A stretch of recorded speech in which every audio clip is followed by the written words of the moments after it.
Welcome back. It is great to see you all. We are here with the Parental Advisory, Chronicles of the Sandwich Generation. I'm Tori.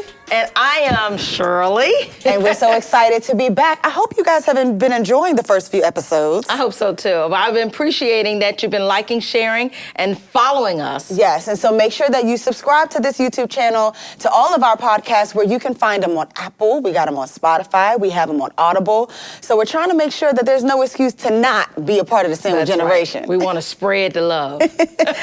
So we're excited for this new episode. We're going to be talking about how we transitioned from DMV Livin to Florida Chillin. Okay?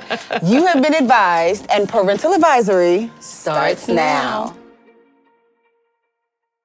Look, let's start by first I want to introduce to you another part of our family, which she just insisted on being a part of it today, and that is Chloe right here and Riley right there. You may even see them sometimes pop up and see she wants to give mommy some kisses and love. But they're part of the family as well, too. Yes. And we'll be talking a little bit about those dynamics as well. But let's start by talking also about the shifts that we had to make. We went through a lot of changes and transitions and even reinvention as we moved from Maryland to Florida. There were so many things that we achieved, but there's also some things that we learned. I had a successful career there. And very cozy life. It was, and we laid some roots and stuff there too. Yeah. But it's interesting because I grew up in the DMV, moved away for, about 10, 15 years, and then ultimately full circle moved back to Maryland. So for me, I had the opportunity to work in a couple of different industries and sectors and with Fortune 50 companies.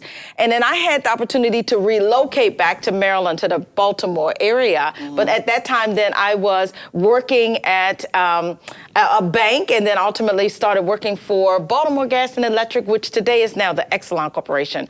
But I was there and doing a lot of great work in the areas of human resources, leadership development, got the opportunity to travel around the world and to do some amazing things and to learn a lot. And I decided that after a 30-year career of moving up the corporate ladder, moving across the organization, learning so much, getting 10 different certifications and all of those things. Massively successful, massively respected. I decided that it was time for me now to kind of branch out on my own. Why? Because there was a lot of things that I wanted to do that I felt limited to a job description. I felt limited to a supervisor or my boss or my executive kind of dictating what my destiny would look like. And I just felt like there was so much more that I wanted to do, and I didn't want to have to ask for permission. And I didn't necessarily want to wake up one day and feel like I had a lot of regrets because I didn't do it.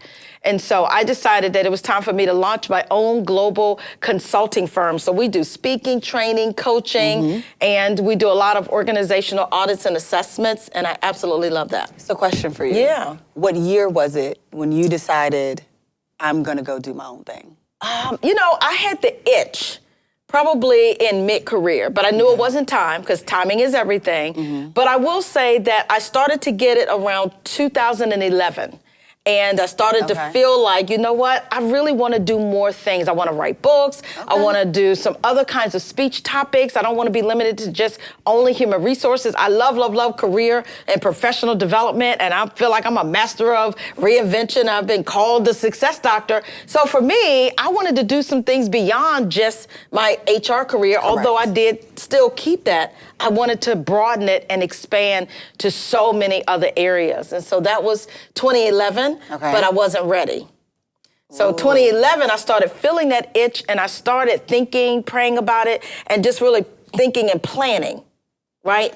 And so how did you know you weren't ready? So, I mean, we may be going off topic, but I'm curious now because having the itch, having the passion, knowing you're good at it, and then being able, if I know you already knew what it looked like. You're a visual person. You had envisioned yourself on bigger stages. I envisioned myself doing it, but I did not know what all of that looked like. Okay. But I didn't feel ready yet because you were still in high school. Okay. I still had to save money and I needed to get out of debt. I needed to get out of some entanglements. And I wanted to just make sure my mindset, I had to adapt the right kind of mindset because I was still reinventing myself and going through some shifts and changes. I was still sort of in my way and in my head. And I was still questioning whether or not I really had the capacity and the capability and the capital to be able to do it. So I had some work work to do before I took that jump. And I encourage anybody, if you want to step out on your own as an entrepreneur, if you want to even take on a new job or work for a new company, always count the costs and always do the preparation first. Calculated risk. Exactly. I had to take a calculated risk before I took that leap.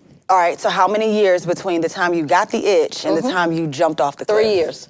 And so I always talk a little bit about the exit strategy. I think people have to work an exit strategy. And for me, it took 3 years. And that was part of your graduating and going from high school to college. It was getting you settled in. And then it was got to remove some people out of my life and make sure I got the right people in my life. It was doing some of the due diligence to even decide what kind of business structure, doing some of the competitive intelligence about what's out there, and making sure that I had my business plan and all of those things in place. But most of it was working through getting my mind to a place where I had the level of confidence and competence and building up, as I said too, the money just in case. Just in case. It didn't work out, that first 2 to 3 years. If you're, when you're launching a business, the first you don't 3 have years, the kind of capital you need to do it. Most of the time they fail. 75% of businesses Yeah, fail within their first 3 years. Yeah. Did you always know you wanted to relocate out of the DMV, or was there a point in time where you thought you could sustain this business at home? You always wanted to move? When I had relocated quite a bit. But when there came a time where it's like, wow, I'm going to launch my own business. I can do that from wherever I want to. Yeah. Where do I want my life to look like? I was gone out the house. You didn't have me as a consideration anymore. Exactly. That's right. Because I didn't want to keep moving her because I knew she needed stability as well, too. Yeah. So when she got to 9th grade, I decided that from 9th grade to 12th grade, I'm not moving and relocating anymore and uprooting her, because that would have been selfish, right? Okay. So I was considering that. Okay, that's nice to know. I didn't know that. Absolutely. Well, that's what a mom does. I was just trying to make sure, too, that, because you had also said to me, too, you didn't want to move and leave your friends. Well, I remember most of my childhood, I lived in, Richmond for quite a while. And then we relocated again in middle school. Maryland, Baltimore, and then to Bowie. So I had a few different schools, had a few different circles of friends. So moving kind of was normal every 4 or 5 years. But that's nice that you thought about that for me for high school. Thank you. I mean, I think you need to get that level of stability and you need to get some footing under you. And so that can prepare you as you then start your new life outside of, my covering my home and now in the DMV, because you moved away to Florida to go to school. So you were asking, did you always know you wanted to move? I knew I wanted to move. I knew I wanted to be someplace warm year round, because I'm a punk in the cold weather. And I knew that I did not want the lifestyle that we had there, which was just the hustle and the bustle. A major city. And in D.C., it was always traffic, it was always congestion, high cost of living. That wasn't, for me, a happy, long-term, sustainable quality life. Okay, well put. Yeah. So that's when I started looking at, okay, where do I want to be? So I kind of did. If you ever seen Coming to America, which was one of my absolute favorite movies. No, that's her favorite movie. I spent the globe and said, okay, where am I going to go? Queens. No, I decided no. What I decided was I wanted to be somewhere warm. Okay. I wanted to be where there was an international airport, because I still was doing a lot of traveling. And I wanted to make sure that it was a lower cost of living, higher quality of life, and somewhere near the beaches. And somewhere near her daughter. Yeah. Because let's be honest, you weren't going to move to California. You wanted to be somewhere that was near me. Yeah, but I did know I wanted to be somewhere by the water, and you happened to have been here. I didn't know if you were going to stay once you graduated. But one of the things I did tell you when you left home was, don't plan on coming back to the DMV, because I won't be here. Y'all, she sold the family home from underneath me. I thought I was coming home one Sunday or one summer. No, you didn't. Thought I was coming home one summer to be with my friends. I warned her. And the house was gone. It wasn't The gone. house was gone. It was not. And it's funny because, I had built, speaking of the community that you wanted me to foster, remember, this is when I was in my prime. All of my friends lived within a 5-minute radius, right? You had the squad up the street. Everyone lived in Largo, Maryland. We were in Bowie. We were in Kettering, right off of Central Avenue. So my life was so much fun. They was coming over to the house all the time. We were the Mecca. All my friends would come over. And I remember the summers when I would come home from college, the house would still be intact, right? So our summers were spent back home. Yep. I remember was it junior year? I thought I was coming home for the summer, and Mom was like, hey, figure something out, because you better go to your grandparents, but it won't be here. This house is gone. Yeah, we're moving, yeah. So I guess that kind of walks me into my mass exodus because I like to think I started the mass exodus to Florida. Yep. 2012, graduated high school, and I didn't want to be in the DMV. I felt personally, there's a lot of life to see, and I had kind of already spent a lot of time growing up there, and I wanted okay, well, let me back up. I had actually planned to go to California. I actually planned to pursue my dreams of being the next Michael Jackson in LA. And so I had spent the first 2 summers, sophomore, junior, and senior year, going out to LA to kind of, what do they call that, shadow? We looked at all these schools. We were doing a lot of school touring as well, A lot of school touring. Cal Art, UC Berkeley, Cal State, USC, all the places. Florida was actually a last resort for me. And the reason I decided for Florida against California was because my grandparents actually asked me to stay on the East Coast. They said, Tori, we love you, we want to see you. We have a very tight-knit family, and they just were not a big fan of being all the way on the West Coast. And so that broke my heart, and I said, you know what, I can do it. They said, find a comparable state, a comparable environment, a culture that you can kind of duplicate. That's how I started considering Florida. It's the closest thing I felt like to California. I didn't want to be in New York, which was a great city for business, show business, and I didn't want to be in Atlanta yet. So that's how I even started to entertain the idea of Florida. They had a fair at school, and I saw a poster for UCF, which was a college in Orlando, and I thought, hey, that's a great show business city. Disney's there. Maybe I can go to Orlando and kick off my dreams there. Literally applied without ever going to the school. Right, that was the one school we didn't check on, and I remember arriving first day of freshman orientation, and that was my first day on campus. And my mom and I got out of the car and we were like, "Oh, this looks just like the website," and it all worked out. Everything was so beautiful. Beautiful campus, one of the largest universities at the time. The U.S. Yeah, it was a beautiful campus, and so that was the way that I jump-started my Florida exodus, I'll call that, or the mass exodus out of the DMV to Florida. And it was inspired by my dreams of just wanting to fly away and see what I could do with my life. And I was excited because I had lived a little bit of a beautiful sheltered cocoon.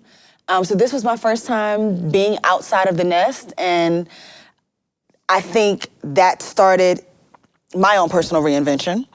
So you fast forward 10 years, I stayed in Orlando for 10 years. I graduated in 4. I worked and found other kind of circles and avenues and friends, and I made a little bit of a name for myself in Orlando. And my exit to Tampa had to do with everything with inspiration. I felt, like you said, stifled. I know I have more in me. I have a business I want to start. I have some other projects that I really feel like are passion projects, and I don't know if this is the place for that. And I think inspiration comes sometimes from just changing your environment and changing what you see every day. Absolutely. And changing the people you are interacting with every day. So I came to Orlando, I think 8 years later, she moved to Tampa. So I'm still in Orlando, she's in Tampa. We're not yet in the same city. And it wasn't until 2023 that I decided, hey, I'm gonna take a page out of your book. We're just gonna jump. We're gonna grow our wings on the way down. And I'm gonna come and date the city. Because I knew I was getting older, I wanted to put roots down somewhere, but I knew they weren't gonna be in Orlando. So I said, I'll come and date the city. I don't know much about Tampa, haven't been there either, besides to visit her over the years.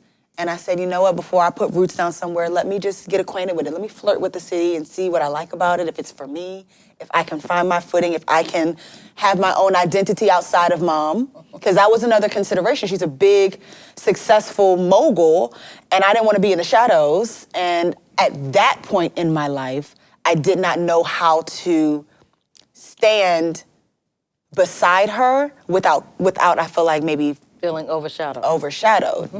So that was an apprehension, but I'm glad the Holy Spirit worked through that with me, and I was able to come to Tampa, and now we are both thriving in the city, doing our own things, but now finding our footing together in the same city. So that was my mass exodus. So let's talk about how we got the other two down here, and that started with COVID. Right, yeah, mom and dad, how we got them here. Because I moved here in 2015. And so once I decided that I was going to take that leap and start my own business and decided where I wanted to be, I had looked at the Carolinas, I had looked at, Georgia, because those are warm states for the most part. Yeah. But they didn't have the kind of beaches that I was looking for. I wanted to My have girl that said she wanted experience. beaches. I did. I wanted beautiful beaches that made me feel like I was living in a staycation and I was in the Caribbean, because that's one of the favorite places that I love to go. Yes. And so I moved to Tampa, Florida, sight unseen. I had never been to Tampa before. You'll see that as a trend in our lives. Yeah. We just Jump do and our grow wings on the way research and down. go. But I had never been to Tampa before. And so I had been to Orlando, been to Naples, been to Jacksonville, been to Miami and all of those other areas, but I'd never been to Tampa.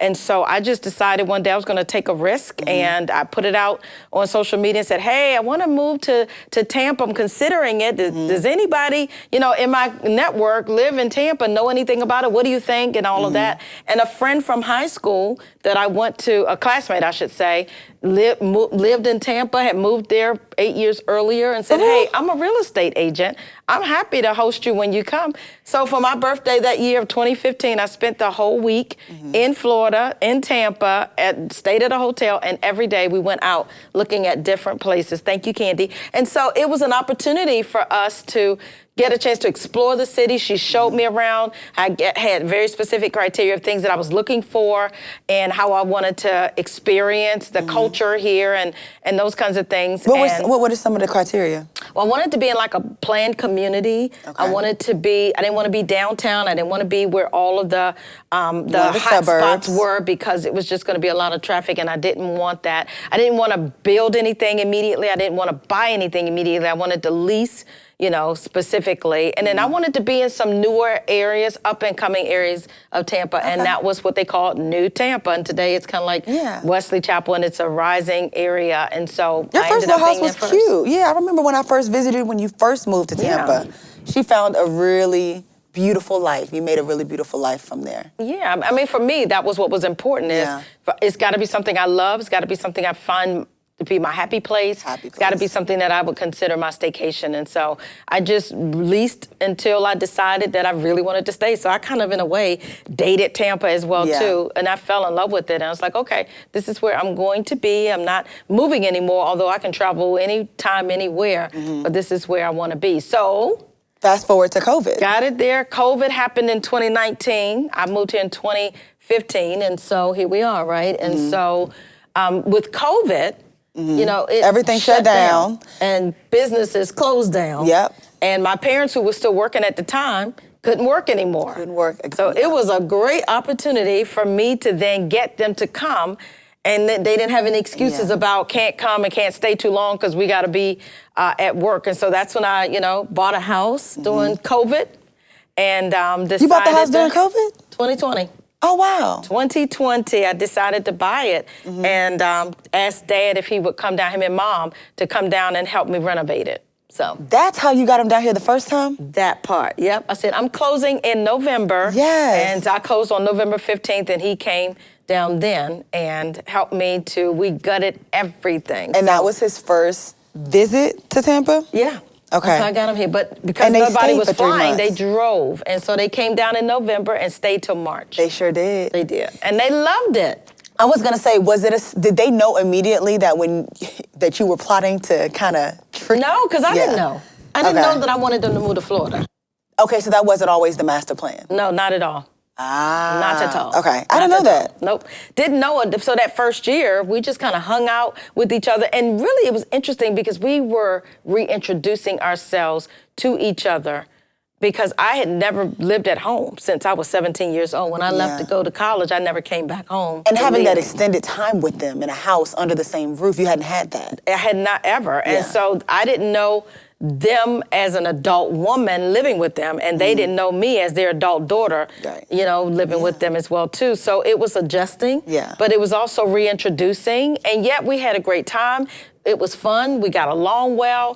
And so I was like, wow, we can do this. And so the next year, came around. That became the tradition. It's like, let's do it again. Yeah. And then the next year, let's do it again. So 2021. Because the world was shut down for like 3 years. Well, at least 2 years. It was definitely shut down. And they loved it. They made friends down here, and they started liking the different areas. And here was the biggest sell. The biggest sell, not only being around their daughter, but the biggest sell was you don't need to be in the cold weather where it's snow and ice and it's dangerous for you. And then you're shut in for 3.5, 4 months when it's so cold to be out. And as they're older now, in their late 70s at the time, I wanted them to be able to be out, be mobile, get a chance to walk and to go out and do things and not be cold and ice and snow. So when COVID shut down, did that prompt them to retire? Or were they just kind of forced into retirement? They were kind of forced into it because remember at that time too, when everything got shut down, then the government really had to help supplement and subsidize people's businesses and loss of income. So then there came the PPPs and it came, some other programs that you could have, stimulus checks and stuff. And so that helped them as well to be able to sustain. Yeah, so we were able to do those things. Because I don't remember Grandma ever going back to work after COVID. And Dad didn't either. Yeah. No, they didn't go back to work, and that was a good thing. They really didn't need to. Yeah. And I kept them busy enough that whenever they were here, we had so many projects and stuff. And the good news is they could take pride in it because they could see the fruits of their labor. Yeah. And then the next year when they came down, they lived in it, right? And so they were able to really enjoy it, all of the hard work. But it kept us distracted. It kept us, focused and interested. And we stayed secluded, right? The three of us. And sometimes you, because you were in Orlando, but we were like, we are running from the COVID, hiding from the COVID, because it was an invisible killer at the time, and it was very unprecedented, and it was so unknown. Yeah, and they're older, so you just wanted to protect them. We totally were protecting them, absolutely. Until them shots came out, and we made sure that we got shots, but they had to go back home to get the vaccinations, because if you were not a resident of Florida, you couldn't get them. Because they were, again, remember, they were kind of rationing them out. So how did that work? So they had to go back home in Maryland. The vaccinations came out like around the end of the year, first part of the year, and they went back to Maryland and got their vaccination, so. Okay. So as we wrap this, because I want to put a pin, because we have a big part of the story that we'll dedicate an entire episode to, but what point did it enter your mind that, hey, this is a good little setup, I think I might want to introduce the idea to Papa? Yeah. Because that's who you had to sell, to be honest with you. So 2020, 21, and 22, they were here those 3 years. 2022 is when I started to feel like we can do this. We can make this work. But the house that I was in at the time was too small. We were cohabitating, but it wasn't something I could see long term because there were too many open walls. It was an open living concept, and I could hear them every time the TV was on and up loud. Girl, the Westerns. Yeah, the Westerns that was on. The watch news, the news and the sports. The games, right. Yeah, and so it was something I had to make an adjustment to, and I was like, you know what? We need to live in a very different kind of quarter. Okay. And so we need to have something where I'm at one end of the house, they're at another end of the house, and that's when we started thinking about it, talking about it, and I started really seriously looking. And that third year, I took them around right before they would get ready to go back home at the end of their snowbirding excursion. And then I took them around and said, okay, let's start looking at a couple of houses. And that's how it started. So was there ever a conversation, because she has 3 brothers, my uncles. Hey, Uncle John, hey, Uncle Craig, hey, Uncle Joe. How did you run that? Was it like a sibling decision to say, you know what, Mom and Dad, they have 4 acres. They've been taking care of it by themselves for the most part. Yeah. They're loving Tampa. They've been down here 3 years now. I think I want to relocate them. Like, was that a thing, or did they just trust you to say whatever Shirley says goes? Both and. Big sister, we love each other, very close, but they did trust me, and at the same time, I still talked to them and said, hey, Mom and Dad, I've been with them now, living with them for 4 months out of these last couple of years. They're slowing down, and, and I'm recognizing that they're still right now in good, decent health. They're still right now mobile and able. And so why don't we consider them coming to stay with me, and let's allow them to sell their home and all their property so that they can live off of the proceeds. And let's do it while they can still enjoy their lives, and do it when they can live off of it. And so that was the conversation. And they were all for it as well, too. So they had, I think having talked to Mom and Dad as well, saw that it was a good thing, and they were enjoying themselves as well, too. So. Well, very good. So when we come back, we're going to pick up on actually selling the farm, how we convinced them And I say them because Grandma was an easy sell. Papa was the one we had to work and massage. Yeah. But how we got them to pretty much give up everything and come be with us and make it make sense and make it work for the family. Because as a grandkid, I felt away and a lot of us felt away. So there was some navigating we had to do as a family to help understand what this transition was going to look like and that this was a good transition overall. Because I don't think we all were we didn't have the optimism that my mom had up front. I had to be sold too. I had to be sold. They did, and at the same time, recognizing that the argument was for their best interest, not necessarily for ours. So as the grandkids were like, but that's where we grew up, and that's all we know, and that's where we've had all of our family gatherings. And I'm like, yeah, if you want to buy their home and keep it in the family, that's great. Pay it off. Write a check. But, they couldn't do that. And so that's like the impossible ultimatum. You can't just say... write a check. Right. But that's what I was saying, too, is no, let's let them sell their home. None of us want to buy the home. We all have our own homes, our own families. We don't want to buy it. And so if something happens and they, go on to as I say, get promoted to their next life, we want to make sure that we let everything be left the way, better than the way it was found. And that we don't have any unresolved issues. Okay. And everything is taken care of. So. Okay. I think that's a good place to stop today's episode. Yep. Okay. Yeah. Well, make sure you all are following us, subscribe, like, share. We want to continue with part 2, so make sure you tune in to next week's episode so you can figure out how in the world we got them here. And then you'll get to meet them. That'll be the fun part, okay? So take care. In the meantime, we hope that you're loving, that you're laughing, that you're learning together, and you're doing it with love and understanding, because that's what we learned how to do along the way, right? Absolutely. Every day is a new day and a new opportunity to be patient, to be humble, and to be grateful. Until next time, we'll talk to you later.